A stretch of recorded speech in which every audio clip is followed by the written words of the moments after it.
बहुत समय पहले एक छोटे से गांव में एक ब्राह्मण रहता था जिसका नाम था हरिहर। हरिहर अपनी साधना और ज्ञान के लिए प्रसिद्ध था, लेकिन सबसे महत्वपूर्ण बात यह थी कि वह मौन रहकर ही अपने सभी कार्य करता था।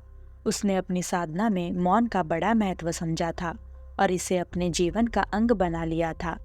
गांव के लोग हरिहर के इस व्यवहार को लेकर बहुत अचंभित रहते थे। उन्हें समझ नहीं आता था कि कैसे कोई व्यक्ति शांत और मौन रह सकता है। लेकिन हरिहर ने कभी किसी की आलोचना का जवाब नहीं दिया, न ही उनसे किसी से शिकायत की। एक दिन गांव में एक नया अधिकारी आया। उसने सुना कि हरिहर नामक ब्राह्मण गांव का सबसे ज्ञानी और शांत व्यक्ति है। अधिकारी ने सोचा कि वह हरिहर की परीक्षा लेगा। उसने हरिहर को बुलाया और उसके सामने अनेक कठिन प्रश्न रख दिए। हरिहर ने एक शब्द भी नहीं बोला, बस मुस्कुराता रहा। अधिकारी ने सोचा कि हरिहर को कुछ नहीं आता, इसलिए वह चुप है। उसने गांव वालों से कहा कि हरिहर को ज्ञानी मानना एक गलतफहमी है।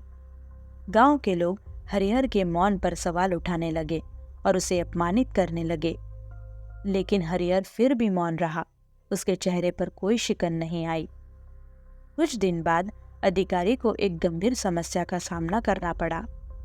गांव में एक महामारी फैल गई और लोग बीमार पड़ने लगे। अधिकारी ने सभी चिकित्सकों और वैद्यों को बुलाया, लेकिन किसी के पास इस बीमारी का इलाज नहीं था। अधिकारी बहुत चिंतित हो गया और उसे कोई उपाय नहीं सूझा। तब हरिहर ने अपना मौन तोड़ा और अधिकारी से कहा, यदि आप इस बीमारी से छुटकारा पाना चाहते हैं तो आपको गांव के लोगों को एकत्र करना होगा और उन्हें एक साथ मिलकर प्रार्थना करनी होगी। इस प्रार्थना में सामूहिक शक्ति है जो किसी भी बीमारी को हरा सकती है। अधिकारी ने हरिहर की बात मानी और गांव के सभी लोगों को इकट्ठा किया। हरिहर ने सबको प्रार्थना की विधि सिखाई और सभी ने मिलकर प्रार्थना की। कुछ ही दिनों में गांव की महामारी खत्म हो गई और लोग स्वस्थ हो गए। अधिकारी और गांव के लोग हरिहर के ज्ञान और मौन की शक्ति को समझ गए। उन्होंने महसूस किया कि मौन रहकर भी व्यक्ति बहुत कुछ हासिल कर सकता है। हरिहर का मौन केवल एक साधना नहीं, बल्कि एक शक्तिशाली तप था। इस घटना के बाद गांव के लोग हरिहर का और भी सम्मान करने लगे। वे समझ गए कि कभी कभी मौन रहना ही सबसे बड़ा तप होता है और इससे न केवल स्वयं को बल्कि दूसरों को भी लाभ पहुंचाया जा सकता है। इस तरह हरिहर का मौन और उसकी तपस्या गांव के लोगों के लिए एक प्रेरणादायक उदाहरण बन गई।